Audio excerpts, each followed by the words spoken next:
বেগম খালেদা জিয়ার কবর জিয়ারত ও বিএনপির কর্মসূচি জানাতে নিউজরুম থেকে সরাসরি যুক্ত হচ্ছেন আমাদের সহকর্মী আহসান হাবিব।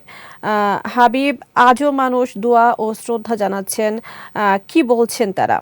শোক পালনে আজ কি কি কার্যক্রম রয়েছে বিএনপির?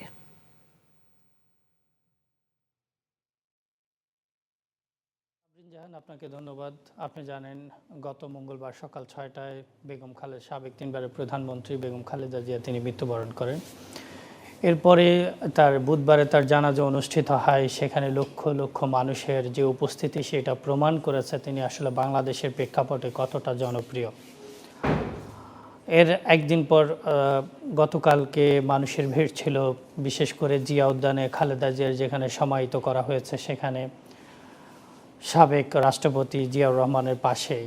আজকে আমরা সকাল ফজরের নামাজের পর থেকে সেখানে কিন্তু জনতার ঢল নামে।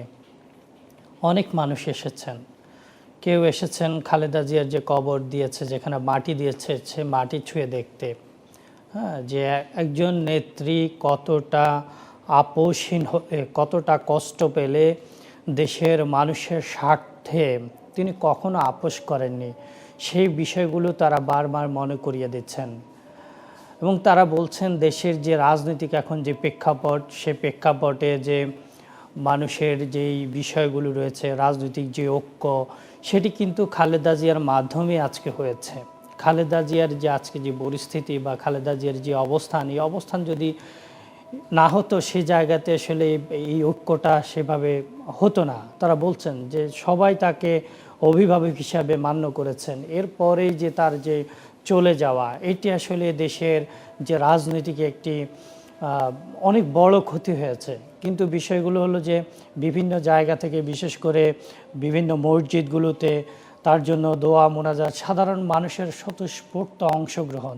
আরেকটি জিনিস যদি আপনাদেরকে বলি যে গুলশান আজাদ মসজিদে তারেক রহমান গেছেন, তখন কিন্তু তিনি সাধারণের কাতারে, সাধারণের চেয়ে সাধারণ হয়ে তিনি সেখানে মায়ের জন্য দোয়ায় অংশগ্রহণ করেছিলেন।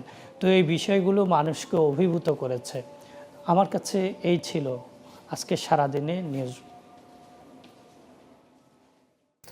হাবিব, আপনাকে ধন্যবাদ।